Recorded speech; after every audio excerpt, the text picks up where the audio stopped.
അളവെടുക്കാം.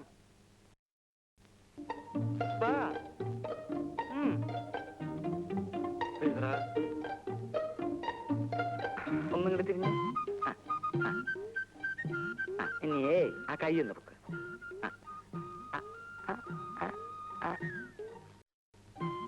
34.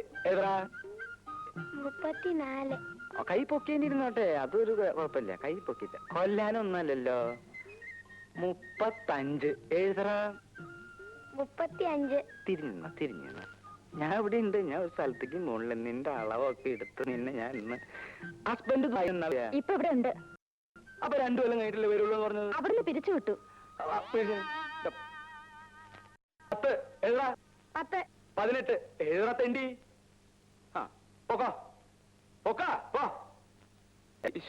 എന്തൊക്കെ ആശാന്?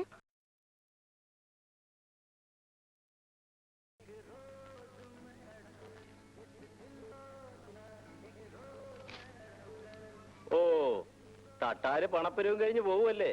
മടി നിറച്ച് പണമായിരിക്കും. കാണാൻ കൊള്ളാവുന്ന പെമ്പിള്ളേരുള്ള വീട്ടില് തട്ടാര് പണം പലിശക്ക് കൊടുക്കത്തുള്ളൂ. അത് ലോകം പറഞ്ഞ കാര്യമല്ലേ? തട്ടാര് പണം പലിശ കൊടുക്കുന്ന വീട്ടിലെ പെമ്പിള്ളേരെ കെട്ടാൻ ഈ നാട്ടിലെ ഏതെങ്കിലും ചെറുപ്പക്കാർ തയ്യാറുണ്ടോ? കഴിച്ചിട്ടും വലിയ കാര്യമൊന്നുമില്ല. ശ്രീധരന്റെ മോക്ക് ഒരു കല്യാണാലോചന ഒത്തു വന്നതാ. തട്ടാരോട് അയാൾ പണം മേടിച്ചിട്ടുള്ള വിവരം അവരെങ്ങനെയോ അറിഞ്ഞ്. എന്നിട്ട് ആ ചെറുക്കൻ പറയുക ആ പെണ്ണിനെ അവന് വേണ്ടാന്ന്. എവിടെയോ ഒരു പലിശയ്ക്ക് കൊടുപ്പ്.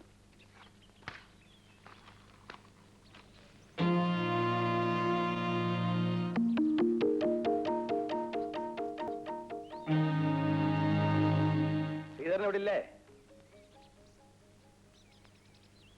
നീ എന്തായാലും മനുഷ്യരെ കാണാതെ ഓടി അകത്ത് കയറിയത്? അച്ഛൻ ഇവിടെ ഇല്ല. തിരിച്ചു തരണ്ടെന്ന് വിചാരിച്ചോ അപ്പം പലിശയ്ക്ക് പോയത്? അതാ നിന്റെ ആങ്ങൾക്ക് ജോലി കിട്ടിയോ? അച്ചുത്തട്ടായുടെ കൈ കൊണ്ട് ആർക്ക് പണം കൊടുത്താലും മോശം വരില്ല. നീ അച്ഛനോട് പറഞ്ഞേരെ പണം തരാമെന്ന് പറഞ്ഞ തീയതിയൊക്കെ കഴിഞ്ഞെന്ന്.